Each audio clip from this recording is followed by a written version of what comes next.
Hello, good morning. Thank you so much for joining us today for this town hall. My name is Amelia Schlossberg, and I work at the Office of the Healthcare Advocate at Vermont Legal Aid. Vermont Legal Aid is a nonprofit law firm. We help everyone across the state with civil legal issues.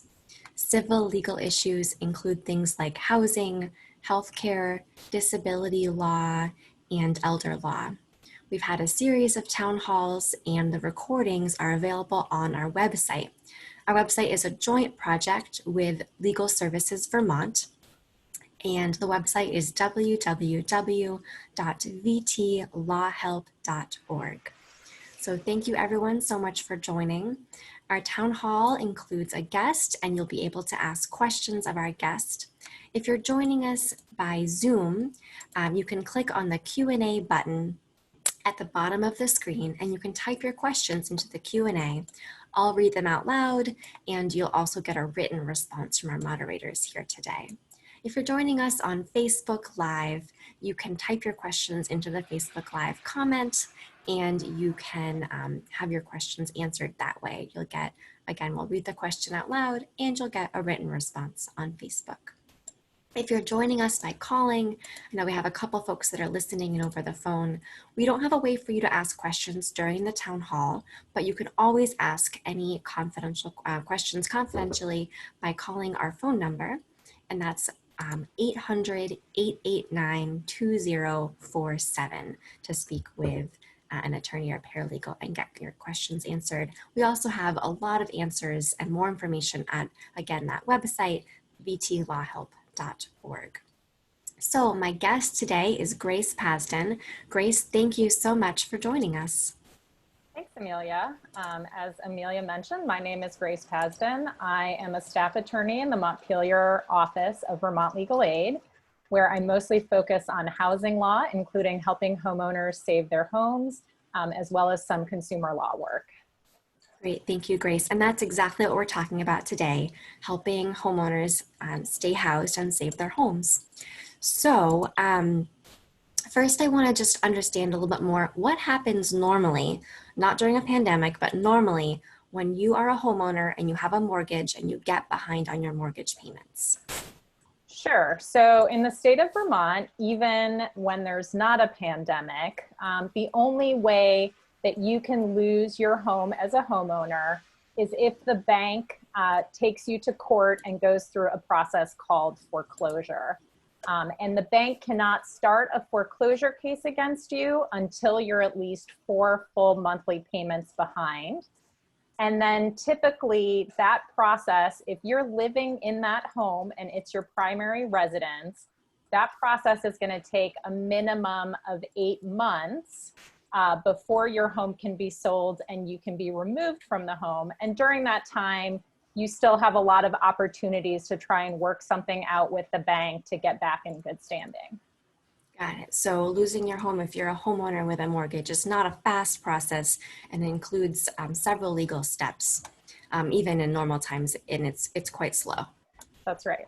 Okay, so before we talk about this brand new program that just opened this month, let's talk about some of the other pandemic related help for homeowners in Vermont. So what are some of the helps right now to help homeowners keep their homes? Sure. So there's a new state law that is called a foreclosure and eviction moratorium. And what that means is that during the pandemic, no action can be taken on any foreclosure cases currently in process or new foreclosure cases that are filed until 30 days after Governor Scott lifts the state of emergency. And as of right now, the end of the state of the emergency is slated to be August 15th, which means nothing should be happening in a foreclosure case and no one should be losing their homes until after September 15th at the very earliest. Got it. Thank you, Grace. So the first protection right now is that none of these legal foreclosure processes are moving forward. Is that true even if you were getting into a foreclosure before the pandemic, even if you were already part of the way through that legal process? Yes, that's right. So as you mentioned before, there are several legal steps that happen in a foreclosure case. And what this moratorium law does is it just puts everything on pause, regardless of where you are in the process. Now, a bank, if you are more than 4 full monthly payments behind, your bank could file a new foreclosure case against you in the courts right now.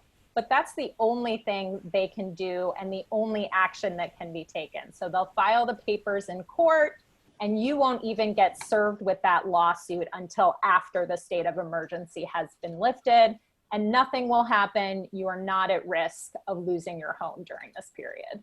Got it. Okay. And so Grace, with that foreclosure moratorium, that pause on this legal process, does that do anything to prevent you from still owing your mortgage payments?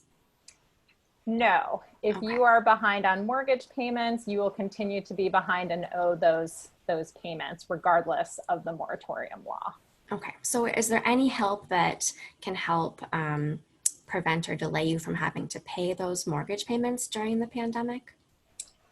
Yes. So for about 2/3 of mortgage loans, which are federally backed, meaning they have some kind of federal agency or program that is involved in that loan, there is a new federal law that requires your bank, if you have one of these mortgages, to offer you something called a forbearance. If you call up, tell them that you're experiencing a COVID-related hardship and that you would like a forbearance of payments. And what a forbearance is it's basically a pause or a delay in payments. It's the bank agreeing that you can miss regular monthly payments that you owe, and you will not be charged late fees or additional charges. And then at the end of the forbearance period, you can sort of deal with that delinquency, and we can talk more about what the options are for dealing with those missed payments. Got it. Thank you, Grace. So the two main protections, well, there's sort of three main protections. The first protection is one that always exists, which is if you are a homeowner with a mortgage, there's a fairly slow legal process with multiple steps before you could lose your home. That's always. The second is that legal process is paused right now. So there's none of those processes are moving forward at all until the end of the emergency and even after the end of the emergency. And the third is that there are, for many people in Vermont with homes and mortgages, there's a way to get a delay on your payments being due. Right. And just to clarify, what we're really talking about is people who are behind on the mortgages on their primary residence. So there's a recognition that it's really important. I mean, it's always important for people to be housed, but it's particularly important during this COVID pandemic that, we're not removing people from their homes. So these protections really apply for mortgages on folks' homes that they live in. Great, thank you. Grace, we have a really great question just going along with the most recent protection that you mentioned, this forbearance, this delay on you owing payments. When you get a forbearance, a question came in here, does the forbearance affect your credit rating? Are they reporting to the credit bureaus during the time of forbearance? So it depends on what your status is when you go into the forbearance plan. So if you were current up until you asked for and received a forbearance, then your bank should continue to report you as being current and complying with all of your payment obligations.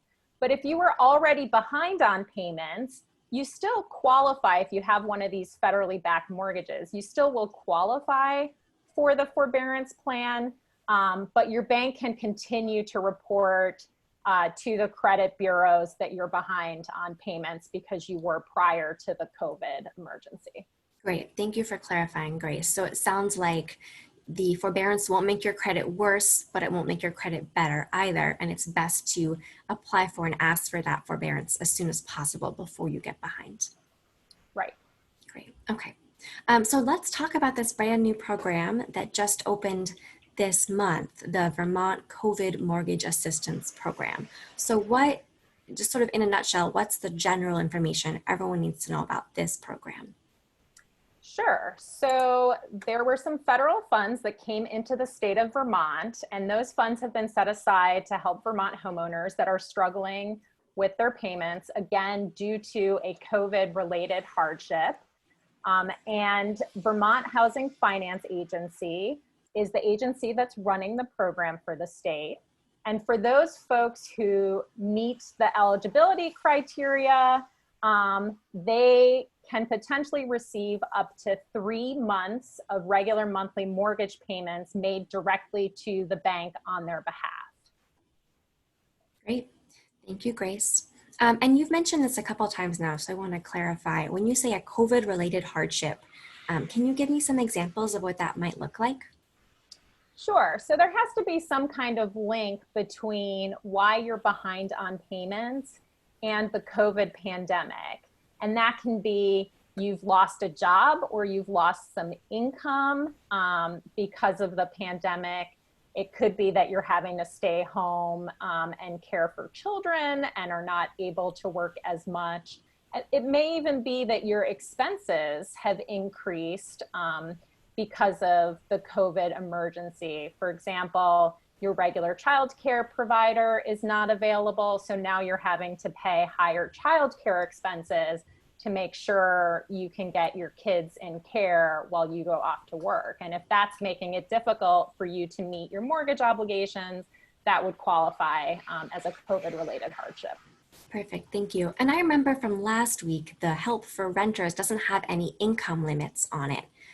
So anyone in Vermont that's renting their home can apply for that rental help. There's no income or resource limits. Does this program have any income limits or any resource limits? Yes, so the program does have income limits. It does not have resource programs. It's really targeted at the lowest income, neediest households in Vermont. So for all counties other than Chittenden County, in order to qualify, you have to have made no more than $15,000 in the last 90 days. So that's the last 3-month period before you file your application. And then for Chittenden County, there's a little bit higher of an income limit, and that's $18,000 in the last 90 days or 3 months. So no more than $18,000 in the last 3 months. Got it. Okay, so the main eligibility requirements are you have to have a mortgage on the house that you're living in. You have to be behind 2 months of payments. Your income has to be below the cutoff, and you have to have some kind of COVID-related financial hardship that you say that you have. Right. Great. Okay. We have another really great question here coming in. It says, can you apply for these funds if you're already behind on your mortgage, or if you're currently in foreclosure, or you have the moratorium? Yes, absolutely. So all of those things are true. You can be behind on your regular monthly payments prior to COVID, but if you're still experiencing a hardship 2 months behind, you can apply and you will qualify. If you're in the foreclosure process already, but you meet all of those eligibility criteria we've talked about, you certainly can apply and should qualify. And then even if you're in one of those CARES Act forbearances, or really any kind of forbearance plan with your bank, where your bank has said, you know what, you can miss these payments, and we won't penalize you for that, you still qualify because those payments have been missed, and that meets that definition of having missed at least 2 payments. Vermont Housing Finance Agency is going to be looking at the applications and determining who they give these mortgage assistance payment grants to based on who's in most need and most at risk of foreclosure. So it is possible if you're in a forbearance plan and you haven't missed that many payments, depending on how much funding there is for the program, it's possible you may not get a grant, but there is no harm in applying. And to the extent that there are enough state funds to fund everybody that meets the eligibility criteria, you very well may still get help with your mortgage payments. Great. Thank you, Grace. And that last piece there, if you are already in the foreclosure process, the bank or the loan is already trying to take your house away, you can still definitely apply, and you may be seen as very much in need of this program. So you can still get this help. Is that right? Absolutely. Great. Okay. Fantastic. Thank you. So these are great questions. And again, you can type your questions into the Q&A button if you're joining us via Zoom. And if you are on Facebook, you can type your questions into the Facebook Live comment section of that Facebook Live video. So what do you need, Grace? What do you need in order to apply? Okay, so I don't think we mentioned that the application is on VHFA's website. And it is an online application where you sort of click through and you can type in information and submit the application electronically. And that's on their website at vhfa.org. And the only thing that you really need to gather before you sit down to fill out that application is a recent copy of your mortgage statement, which you're going to have to upload into the application. And then you're also going to need to provide contact information for your bank or mortgage servicer, whoever it is that you make your monthly payments to. If you have someone that you're already talking to at your bank or servicer, it's helpful to put that specific person's name and contact information down, because VHFA will have to get in touch with someone at your mortgage company to verify the information about your mortgage loan before you can qualify for the payments to be made on your behalf. So I definitely recommend that people reach out to their mortgage servicer, let them know they're applying for this program, and see if they can get specific contact information for someone there that would be the appropriate person for VHFA to speak to. Great. So you need a copy of your mortgage statement, and that's really the only main thing you need. But if you do have contact information for someone at the bank or the loan servicer, that's important to include too. And if you can get that, that will help your application be processed more smoothly. Yes, absolutely. And the one other thing I didn't mention, which only applies if you're in one of these forbearance programs, if you've received a forbearance commitment letter, some kind of written communication from your bank or mortgage company telling you you're in a forbearance and here are the terms of your forbearance, VHFA is going to ask that you also submit that paperwork as part of your application. So you should have that handy if you're currently in a forbearance and received something like that from your mortgage company. Great. Okay, so you go to www.vhfa.org and you complete your application, you submit it. Then what happens? So I'm not sure we mentioned this earlier, but you have until August 31st to submit your application. And it is not a first come, first serve program, which is a little different than the rental program that you spoke about last week. So as long as you get your application in by August 31st, you will get notification pretty much right away once you submit that application, assuming it's been completed. And based on your answers, you meet the minimum eligibility criteria. You should get a little email back from VHFA saying, thanks for submitting your application. And then starting in September, VHFA is going to start reviewing the applications that they've received. And as part of that review, they're going to try and reach out to your mortgage company or bank, which is why getting that contact information to them is so important. And then they should let folks who are approved for the 3 monthly payments know by the end of September. And if you're approved, my understanding is that VHFA is planning to make those payments directly to your mortgage company or bank by early October. Got it. Perfect. And you mentioned earlier that this is a website application. Is there a way to do an application if you don't have an email address or you don't have a computer? So there are 5 homeownership centers around the state of Vermont. who have agreed to help folks that may have computer access issues. So if you're unable to complete the online application or need help for any reason, you can reach out to your local homeownership center. Each one of them serves different counties throughout the state, and there's a homeownership center for every county in the state. And we have that information on our website at vtlawhelp.org. And you can also find a link to the homeownership centers on the vhfa.org website. Great, thank you, Grace. So it sounds like after you apply, you have to apply by August 31st, and the soonest, and you'll hear back right away with a confirmation that they got your application, but the soonest that they'll make a decision would be in September. That'd be the very earliest. That's right. And I should say that you will know if you do not meet one of the eligibility criteria. As you're filling out your application, you will get notification that you answered one of the questions in such a way that makes you ineligible. If you get that kind of a message and you think there's something wrong with that, you feel like you do meet the minimum criteria, feel free to reach out to us, or to the home ownership centers, and you may be able to reapply and get through the process. Got it. So if you do the application and along the way it says, oh, you answered that question in a way that makes you not qualified, the first step for you would be to find out, okay, what did I answer?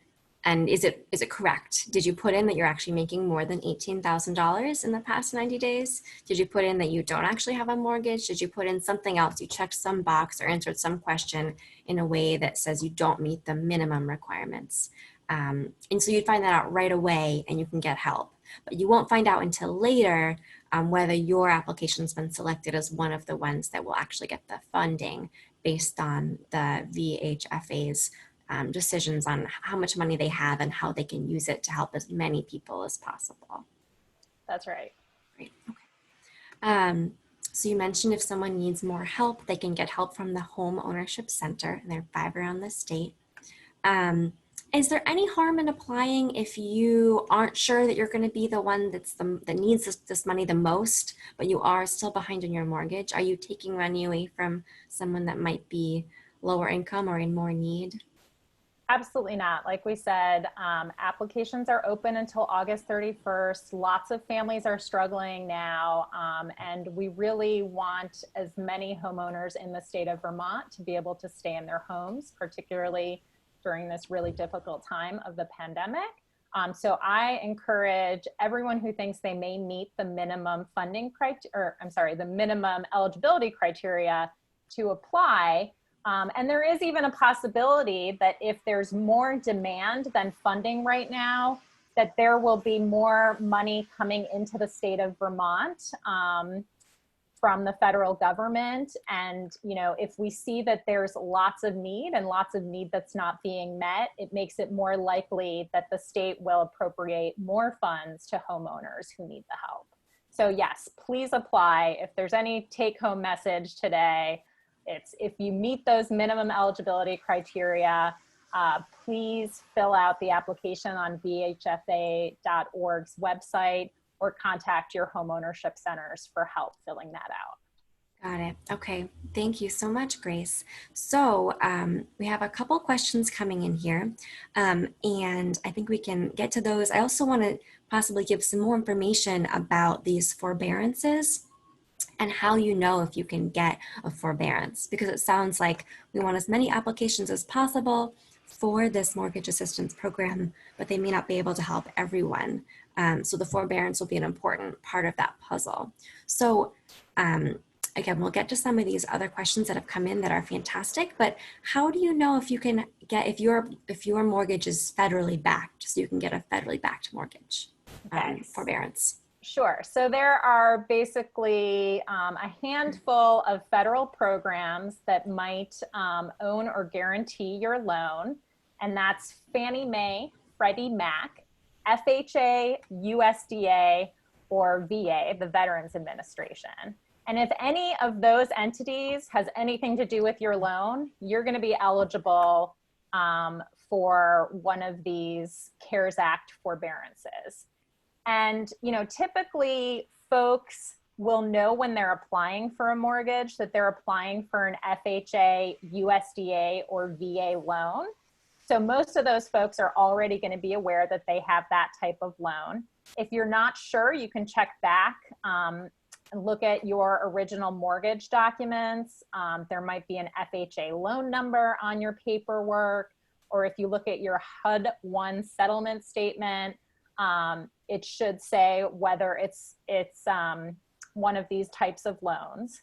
But Fannie Mae and Freddie Mac, you wouldn't necessarily know that they're involved in your loan. It's sort of something that happens behind the scenes. So it's not like you'd be making your payments to them. So in order to check whether you have a Fannie Mae or Freddie Mac loan, you can go to a really handy online loan lookup tool where you just put in some basic personal information and the property address, and it will tell you right away whether it's a Fannie or Freddie loan. And we have those, we have links to those lookup tools on our website at vtlawhelp.org. So you can find them there, or you can just go ahead and Google for those. Great, thank you, Grace. And if you contact your loan servicer and you know that you do have a federally backed mortgage and you attest, you say that I have a COVID-related hardship and I want a forbearance, can they say no to you? No, by law, they cannot say no. If you have a federally backed mortgage and you do two things, you say, I'm struggling financially because of COVID and I want a forbearance, your mortgage company or bank is required to give you a forbearance initially of up to 180 days. So that's 6 months. They can do a shorter time frame if you agree to it. So they could start with like a 3-month forbearance and then offer to extend it if you still need the help. But initially you can get up to 180 days. And then by law, if you come back at the end of that 6-month period and you're still really struggling, you haven't gotten back your normal income level, you can contact your mortgage servicer and say, I need more help. I need to extend my forbearance, and you should be able to extend up to another 180 days. So a total of 12 months of forbearance you are entitled to as a homeowner with a federally backed mortgage who is struggling because of COVID. You're entitled to ask for and receive that forbearance program. Great. And Grace, again, if you were behind on payments before the pandemic started, but you have an additional hardship because of the pandemic, would you be disqualified because you were behind before?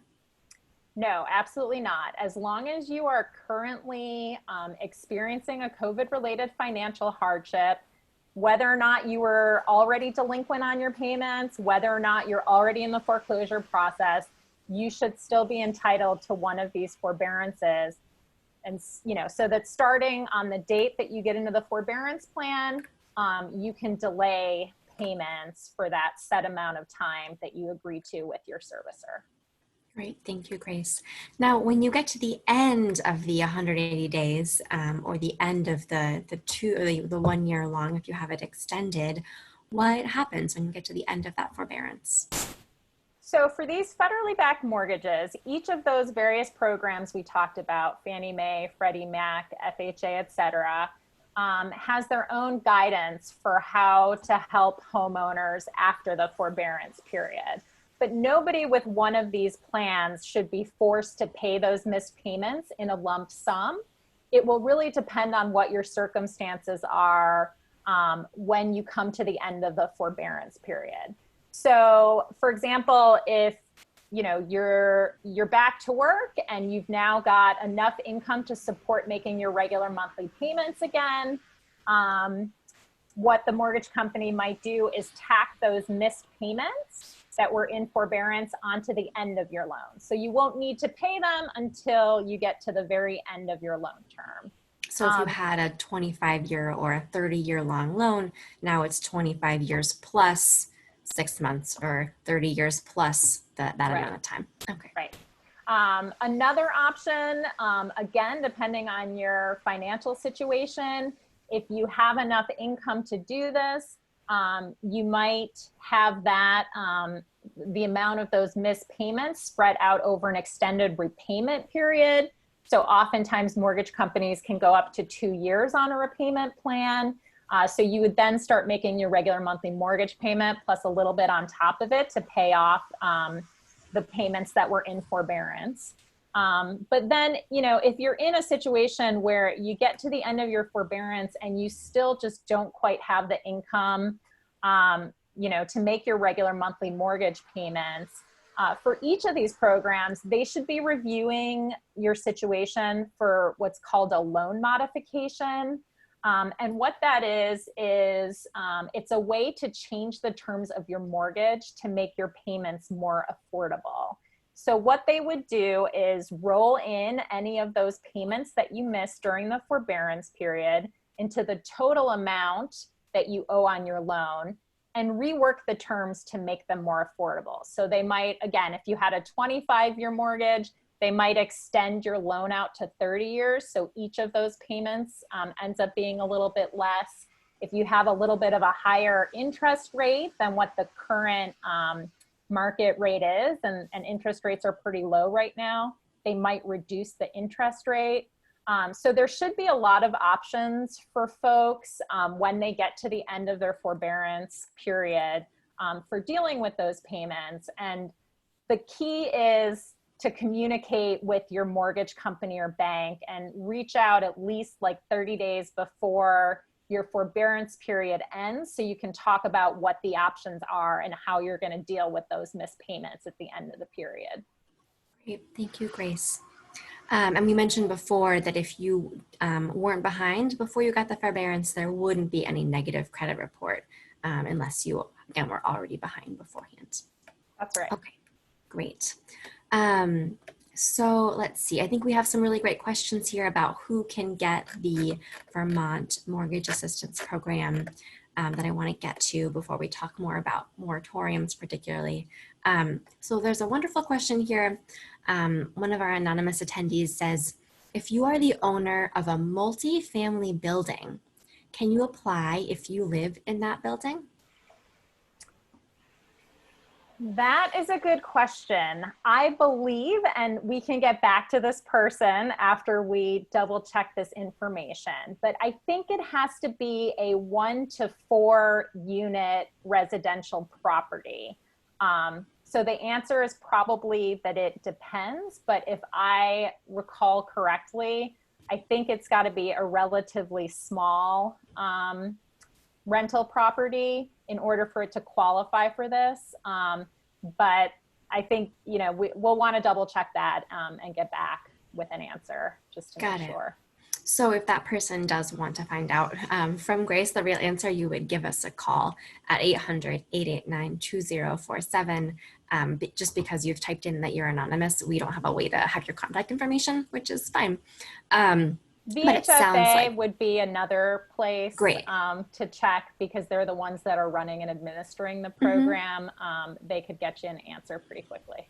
Got it. And if someone is the landlord for a multi-family unit that they live in, or a multi-unit house, they could also look at if their renters are having difficulty making payments. This would be a perfect time to look at the rental housing stabilization program with the Vermont State Housing Authority. So www.vsha.org, which is different from vhfa.org, which is this program.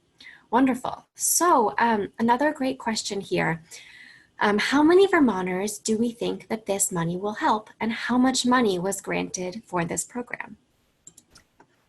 So it was $5 million that was granted for the program. And it's a little bit difficult to say how many families that funding can assist because obviously mortgage payments are going to vary from household to household.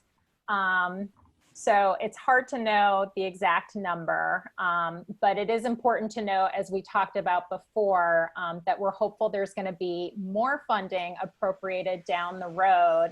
And again, I would just encourage anyone who feels like they meet these criteria and is struggling with mortgage payments to apply, because even if every single applicant cannot be funded, that's really important information for the state to have, to see how many homeowners are suffering and struggling with a COVID-related hardship. And that will inform the state's decisions about where any future money should go. Thank you, Grace. So there is a big difference in what the mortgage could be for a small one-person house versus a larger family. So is there, I know for the rental program that the landlord had to agree to a certain maximum that could be paid for the monthly rent. Is there a maximum on the amount of mortgage that can be paid with this program? There is not a maximum. So you will, as we discussed, you will upload your mortgage statement, which should show what your regular monthly payment is. And if you meet the program qualifications, VHFA will just, double check with your mortgage servicer to make sure that those figures are accurate, and they will pay 3 regular monthly installment payments regardless of the amount. Fantastic. So there's no downside for the bank or for the loan servicer to accept this program and be part of this program, because they're getting the exact amount that they would get from you otherwise. Right. And it is part of the program requirements that the bank or mortgage servicer certify that they're not going to try and collect these 3 monthly payments that have already been paid on your behalf from you again. So that's part of the reason that VHFA wants to make sure to get in touch with your bank or mortgage servicer, because they don't want to send along 3 payments on your behalf and have those funds sit in some account somewhere and not be applied, and then have the bank still coming after you for those 3 monthly payments. Great, thank you, Grace. So another fantastic question here. If I am unable to use a computer, is there a phone number to call in order to find out more about the mortgage assistance program? So I'm curious, I guess I want to ask you 2 different questions. Okay. First of all, if someone wants more general information, like we're saying now, what are the income limits, which I guess we've just said, and sort of what are some of these other general requirements? Is there a good way to get that over the phone? Sure, they can contact us for that kind of information. And so that number again is 1-800-889-2047. And if you're not someone who has access to a computer and can look up your local home ownership center, you can also call that number, and we can help you get connected with your local home ownership center so that they can then help you fill out the actual application and get that submitted. So again, that's 800-889-2047. Perfect. Thank you so much. And I guess the second question here is, if you are able to use a computer, you've reached the homeowners center, you've got the application in, but you still have more questions, more detailed questions. Is that the same? You contact us as well to get more support, more detailed support? Yes, and certainly if you hit some kind of roadblock along the way in your application process, feel free to give us a call and we can try and help you troubleshoot that. Great. I did also find the phone number for the Vermont Housing Finance Agency that is running this program. Their phone number is 802-652-3421. I can't promise that the folks answering that phone are part of processing these applications, so I'm not sure what would happen, but that is another option to reach the Vermont Housing Finance Agency. Great. So other questions that folks have about this program, or about the forbearances that people can get, or about the foreclosure moratorium?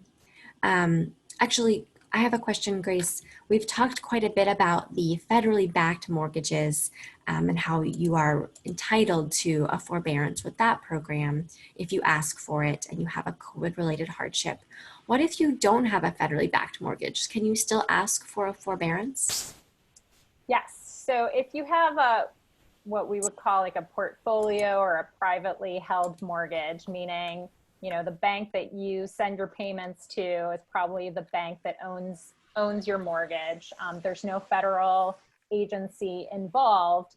They're not going to be subject to this federal law that requires them to give you a forbearance for up to 12 months.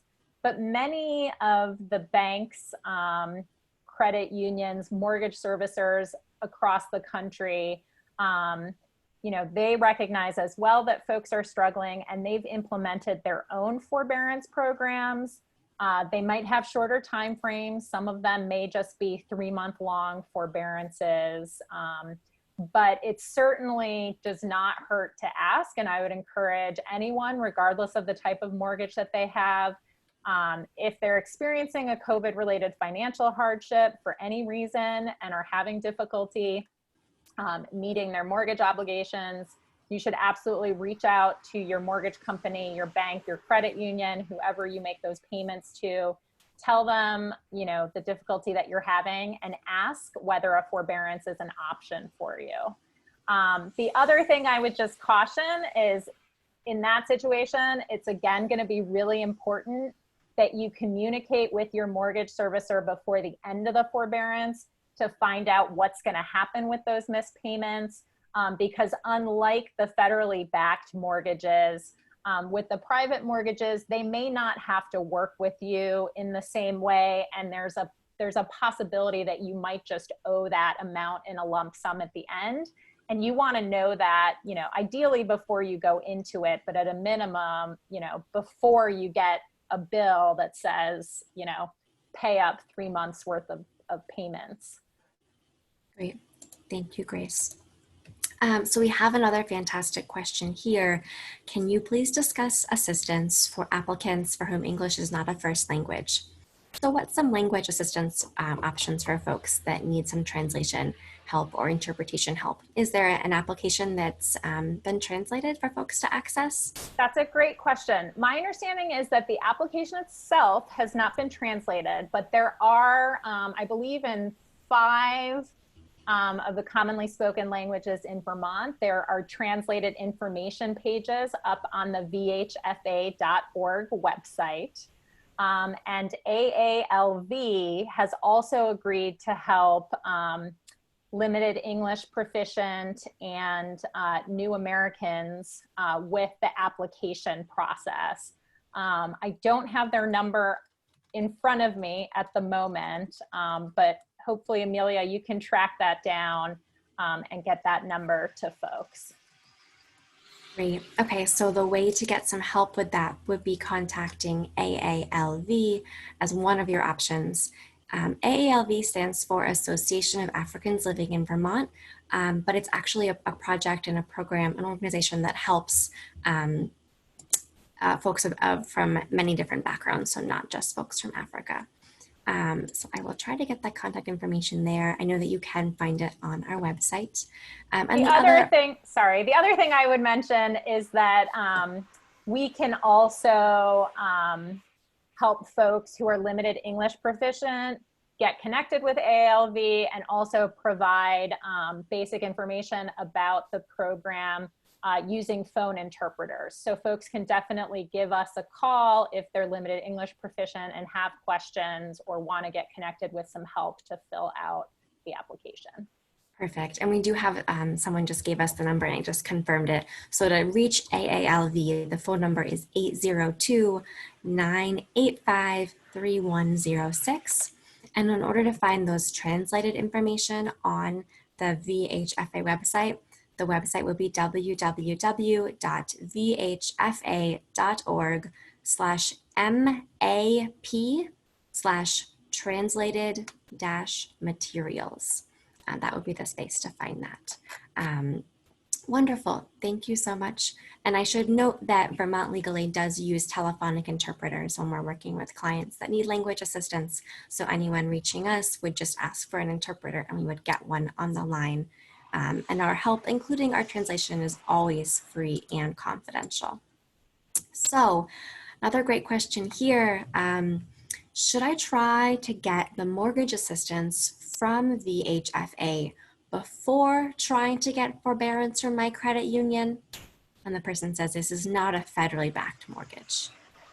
So should I try to get this, should I apply first and then get a forbearance second, or Right. swap those? So that's a good question. There are a few different considerations there. But I would say, because you're not likely to see any mortgage assistance payments through this program until October at the earliest, I would suggest contacting your credit union to see if you can get in a forbearance now, so that you don't have additional missed payments between now and October when you might get mortgage assistance payments.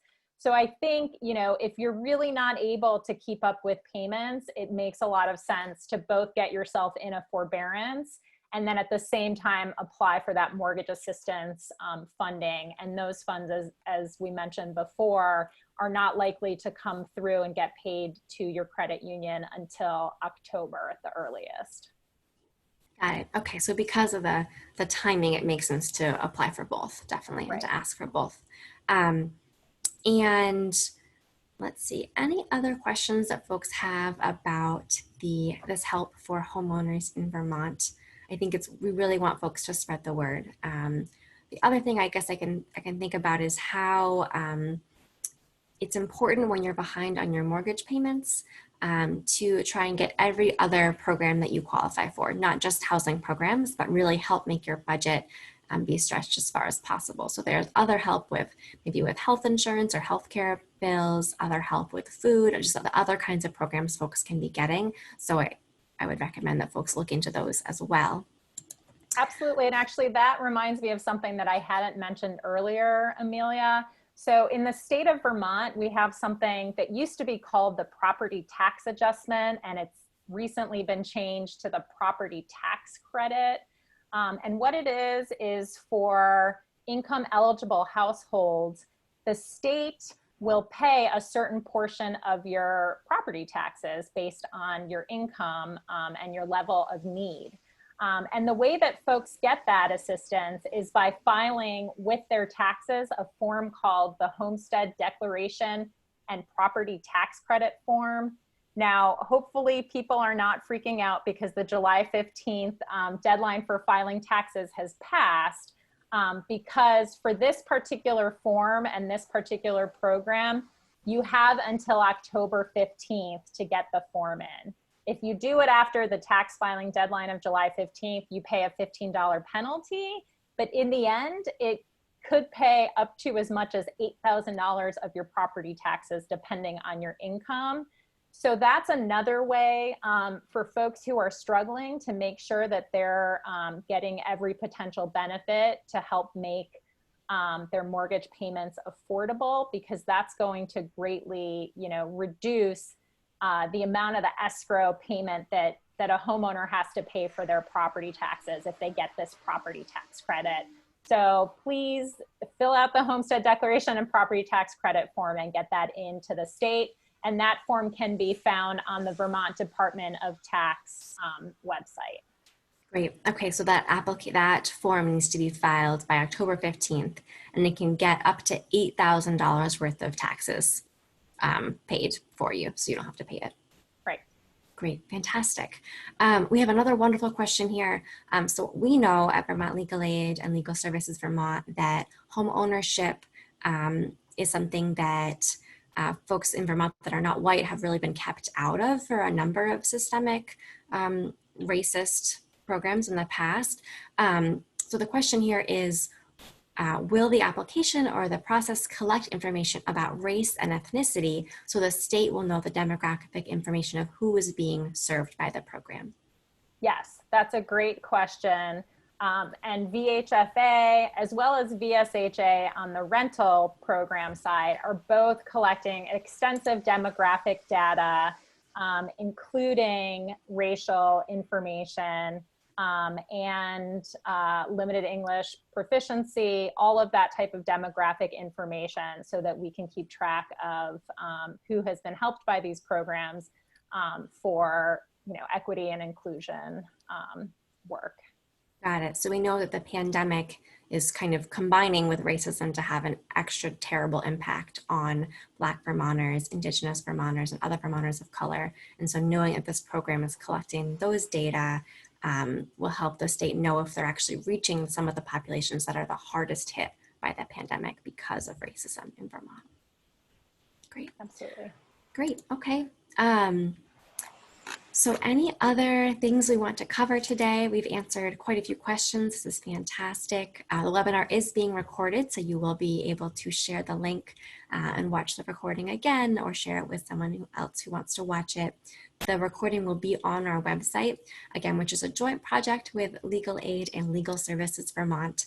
And that website is www.vtlawhelp.org. We've been working very hard to keep that website constantly updated, so all of the newest information about legal help during the pandemic will be on that main page.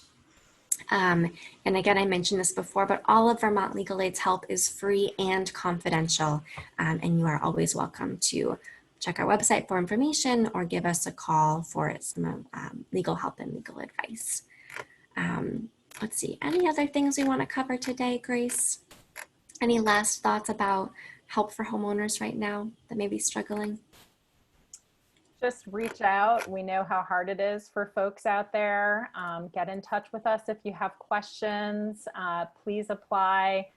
There's help out there for folks. And for any of the community partners that may be watching, same message to you about reaching out. If you have questions, we're available to help you, because we know that you're helping the community members that we care about, that we want to keep in their homes. So apply, take advantage of these programs, and give us a call if you get stuck or you have questions. Wonderful. And there's one last question here. When will the webinar recording be posted? And we'll have that on our website by Friday, by tomorrow. It'll also be up on our Facebook page almost immediately after we're done. So you can check there if you want to watch it sooner. Again, so thank you so much, everyone that's joined and everyone that's asked questions, everyone that's listening over the phone. And thank you, Grace, so much for sharing your expertise on this subject today. Thank you, Amelia.